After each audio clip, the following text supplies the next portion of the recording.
Hello everyone, today we're going to be doing a grabbing tutorial.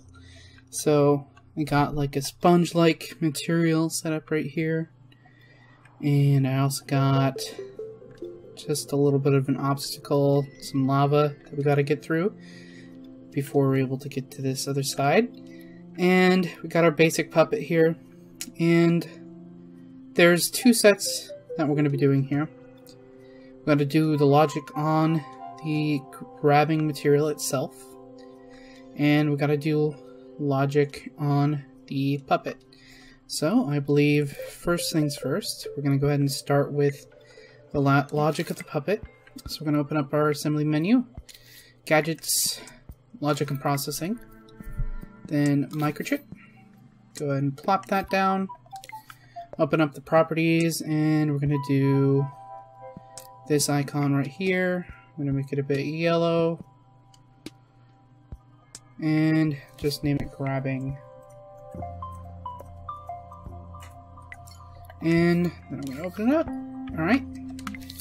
Next, we want to get some inputs. We want to know the button to grab, and also we're going to be transmitting the left stick movement to the grabbed material. So we're going to go ahead and we are going to get a node. You're going to need two of them, so you can either place two or copy the first one you make. One of them is going to be the grab button, and other one is our movement.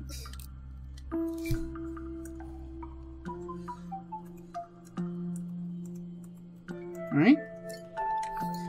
Next, we are going to want, let's see here. We want to get our movement, so left stick, gonna plug in here, and then we're gonna open up the properties of our controller sensor, and we want to get R1 or whatever you would want. If you choose a trigger, though, however, there is one other step, because you don't want to get like a halfway value, you want a 100% value. So in order to get that, you can use a calculator. Open up the properties of the calculator and do greater than. So A is going to be would be our trigger, and it would be greater than 0, and therefore the calculator would output 1 as true. Otherwise it outputs at 0, so you would just plug in the R2 into A. But we're going to be doing the R1 button, so I'm going to plug that in from our controller sensor right there. Alright, now we actually want to get the actual logic. First though, I want to do an animation, or a pose at least. So we're going to get a keyframe, and then we're going to go ahead and scope in here, and I'm going to use precise move up our hand all the way and make sure it's facing the right way as well. Same for the other side.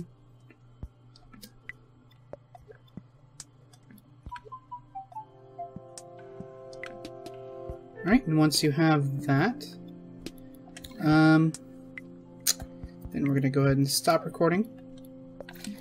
And we want to get two things here.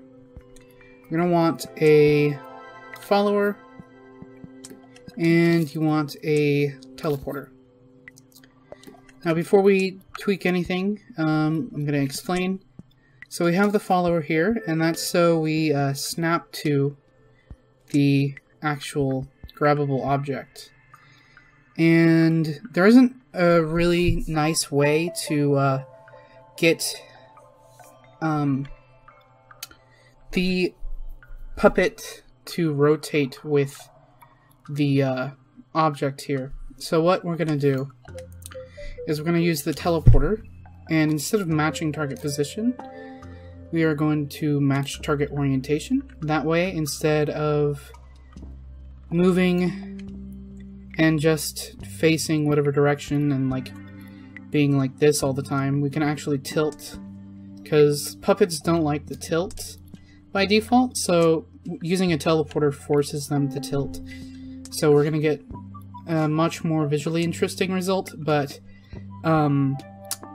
be warned though that I'm not entirely sure how to make it so it stays not pertinent, but in the same direction that you attached. So for example, if you attached at this side, like facing this, it would look fine, but if you attach this side, you're going to be looking at your face rather than the back side of the puppet. Couldn't really find a way to get around that without using some maths, and unfortunately that's just a bit too complicated. So let's go ahead and continue. So we need our follower here. I'm gonna open up the properties of this, and we're gonna increase the speed like to, for now, let's do 100 meters a second. And then force about 100% strength, and we'll do 80% dampening or 85% for now. We can always change it to make it look a little bit more, I don't know, professional. Next, we want to make it so we actually follow this. So I believe there's a chance, I don't know if I deleted it. Yeah, I did delete it. So what we're going to do is I have this group together. So we're going to go ahead and scope in. And then instead of scoping into that, I'm going to actually go to show/hide. I'm going to turn on connectors so we can see that. And then I'm going to turn on X-ray. Then we're going to go to gadgets, logic and processing, microchip. I'm going to stamp it down.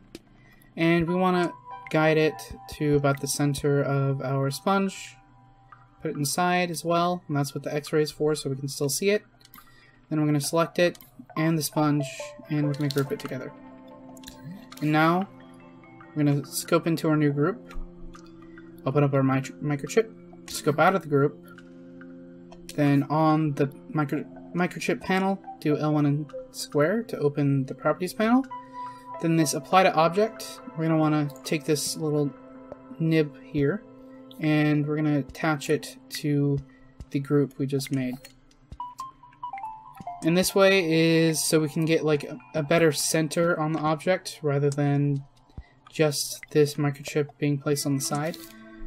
Like a better default center position for tags, basically.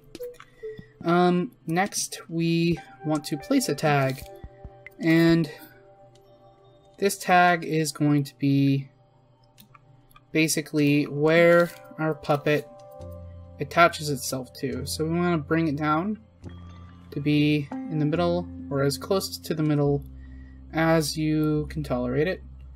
So I think that's a good position. And I'm going to go ahead and name it Grab Me. Oh, that's one more E than I wanted. Okay, and now there is some complicated stuff I did, because if you have multiple of these and your puppet catches a sniff of the next one over, there's a chance that your puppet will teleport to the next tag, and this one will still read on your input, your moving input, and we don't want that. So basically what we're going to be doing is pretty advanced in here, specifically with the tag system. But I think we're going to not do that next. We're going to go ahead and come back over here, and we're just going to set up the tags on our follower. So we're going to open up properties of our follower, Grab Me, and then the teleporter, Grab Me. And I use the D-pad in order to cycle through them. Okay, next we're going to want to get an Nand Gate from our logic and processing section. And this is what's going to go ahead and turn on all of our things that we have placed on our player already. So we're going to plug in the grab button, and we also want to plug in a trigger zone as well.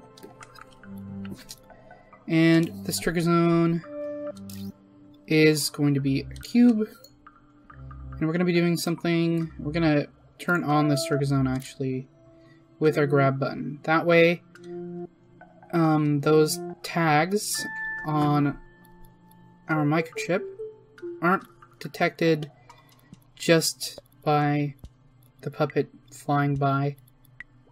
So we're not going to be applying force to the puppet. Not to the puppet, but to the sponge if we're not attached. And then we're going to open up the properties of our trigger zone. We're going to change it to tag for things to detect. The name to detect is grab me. Then I'm going to go ahead and move this above his head, like so. And that's going to be the radius, basically, on how it detects things to grab. So if you want, like, things in front of you or stuff like that, this is more of a, like, swinging tutorial. But if you wanted to grab, like, an object, for example, like, if you wanted to grab, like, a cube to push around, this would go in front instead, and you'd presumably want to change the keyframe. It's pretty much the same thing, though. So, let's continue. Next, we're going to go ahead and plug in this detected output from our trigger zone into the AND gate, and then our AND gate is going to go ahead and power all of our gadgets over here on the right. Next, I'm going to go ahead and get a switch from our sensors and input section, turn it off, and then plug it into our keyframe, turn it on, and we need to do one thing. So we're going to open up the properties of the follower, and this little ball here, this gizmo, we need to move up into the hands, because this is where the center of our movement is going to be. So if it's at the pelvis, that means our pelvis is going to be inside of the sponge, but we want the cube to be in between our hands, or the sponge to be in between our hands. So we gotta move our little ball to be in between our hands, like so. Alright, now we can go ahead and delete this switch, and we are also going to, let's see here, we got movement. So the movement is pretty simple. We need to get a wireless transmitter, and we're going to output our movement to our wireless transmitter, and this is going to be grab movement. And once you have that, then all we need to do, let's see here, is get this up and going, I think this was everything that I needed on the puppet. Not entirely sure. I think so, but alright, so now we have the grab me tag, and next we're going to go ahead and get an exclusive gate from our logic and processing, and I'm going to plop it down here, and we're going to output this tag output into the gate input. And we're going to open up the properties of our exclusive gate, and we have to name this, otherwise it'll interfere with other exclusive gates. So the way that exclusive gates work are, if you name them, they basically act as like a super selector for that name. So anything on that name is going to be affected by other gates of that name. So we're going to use grabbed as this selector name, or exclusive gate name. Next, we're going to be doing something kind of weird. We need to get a tag, and we need to get a follower from our movers and output section. And the reason why we're doing this is we want to make it so this tag is the only tag, like, visible to our follower. So you can't transfer from one sponge to another unwillingly. So what we're basically going to do is we're going to turn on a new tag, and when the tag is detected, it will turn off it will turn off the other grab me tags, so they're not visible. So the way we're going to do this is, unfortunately, if we go to the trigger zone, if we open up the properties of it, the zone size, you see there's no internal. You can't exclude things with trigger zones. I mean, you can do detection scope, not here. I guess that might actually work better than this, but actually, yeah, I can't. Why did I not think this earlier? But what I was gonna do is followers, they actually have a minimum distance, and you can use this and turn with the found target to act as a little zone, a different kind of trigger zone. It's like a trigger zone, two trigger zones inside of each other, and one acts as a NOT gate, basically. But I guess since this is way better to have this instead, we're gonna have this tag, and then this tag is gonna be called grabbed, our new tag, and we want to detect everything that's not here, basically. Everything that's not in our sponge we want to detect. And we're going to be detecting grabbed. Right? And we're going to go ahead and turn on this grabbed tag with our exclusive gate. So the gate output. And next we want to get a NOT gate. And an AND gate. And we're going to plug this NOT gate into our grab me tag. And then we want to plug in our AND gate to our NOT gate. And I'm going to go ahead and clean up the cables a bit. Next, we want to say if we have detected the grabbed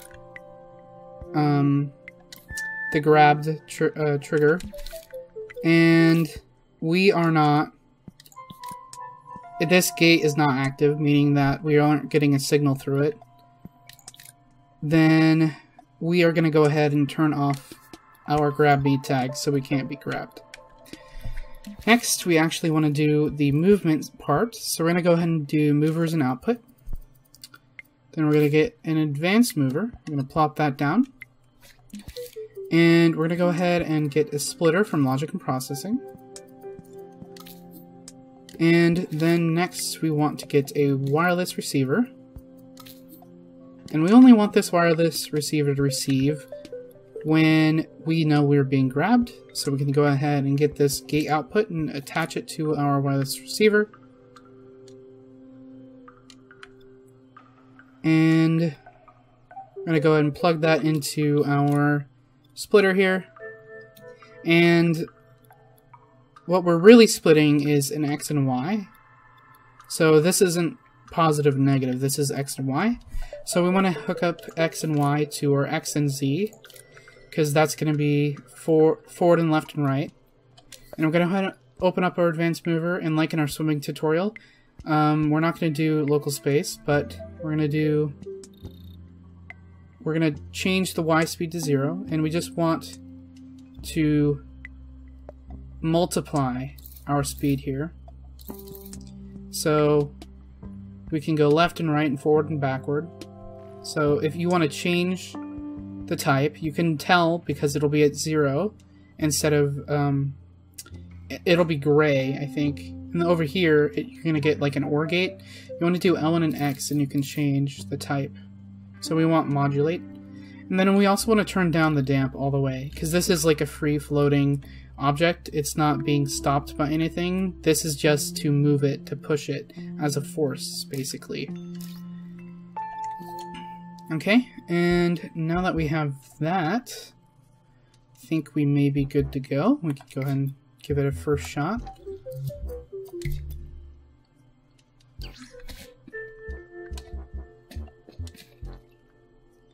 Well, I think I forgot something on the wireless receiver.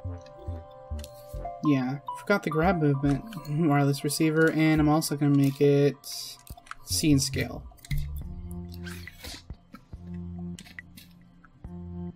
There we go. Now, move around as if we were attached to the sponge, and we get flown off like we want. Great. One other thing is we can actually hook up this keyframe to this node instead. So we know that if we're holding down R1, that we are going to grab something. So it gives us a preemptive decision. And I'm also going to slow down this speed a little bit maybe. Let's try about 50 meters a second so it's a little bit less harsh. I'm not sure why that happens sometimes. As you can, yeah, it's still pretty harsh. So you want to play with it until you get it right. Probably, let's try 15.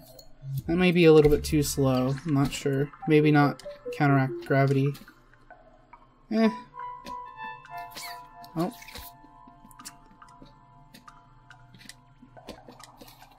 Okay, well, I don't know if we're going to get anything better than that. But that is pretty good. So now that we have that, we can actually just copy this a few times.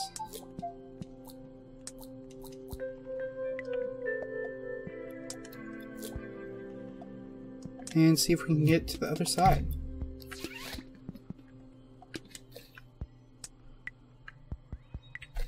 Oh geez, that shouldn't happen. I thought... Well, let's see. If we did this correctly...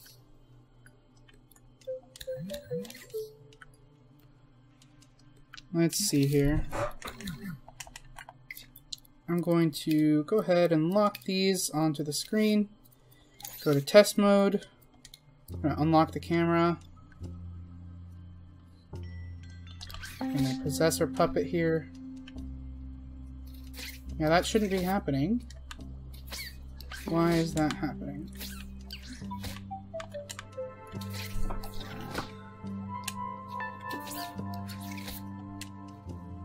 Well, you know what? I think that... Oh yeah, this trigger zone isn't big enough. That's what's happening, yeah.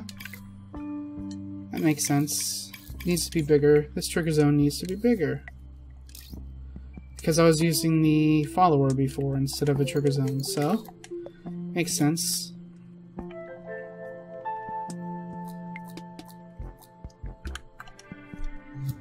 Now we should get better results.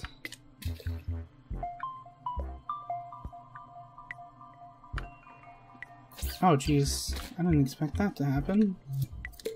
Why do we get flung off so easily? The follower tag isn't easily forgiving. Oh, you know what? It's probably the trigger zone.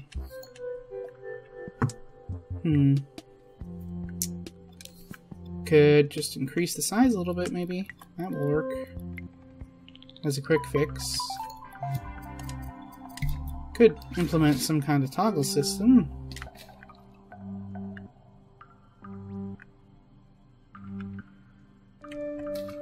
Oh geez, I completely went past it.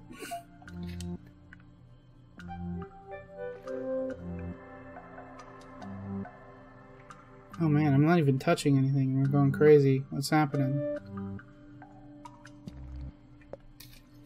There we go. Skip past one too.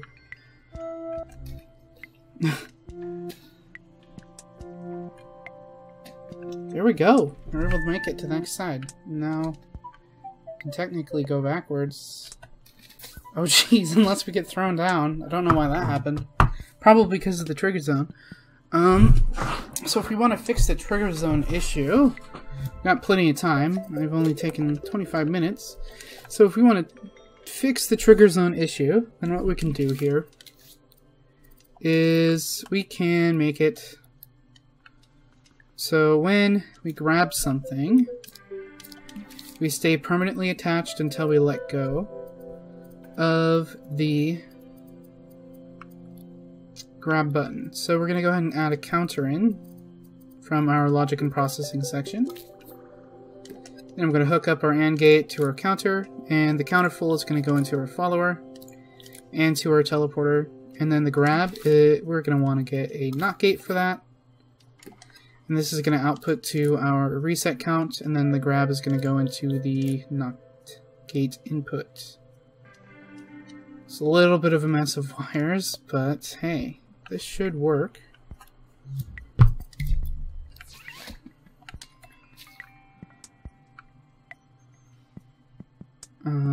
it's kind of hard to tell, or hard to get the problem to reactivate, that is.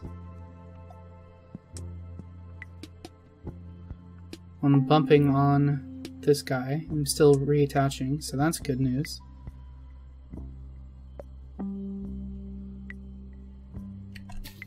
Oh, shoot. Come here. I need you. I need you. Why are you so high up? Let's try to get the next one. Oh, we got him. Oh, shoot. Yeah, I think that bug is fixed. There we go. There we go. We got it. We got it. So, yeah, that's how you grab stuff. And, like, rope swings and, you know, sponges, Little Big Planet style. I guess one other thing we could do, I wasn't really planning this, but we were only like 26 minutes in.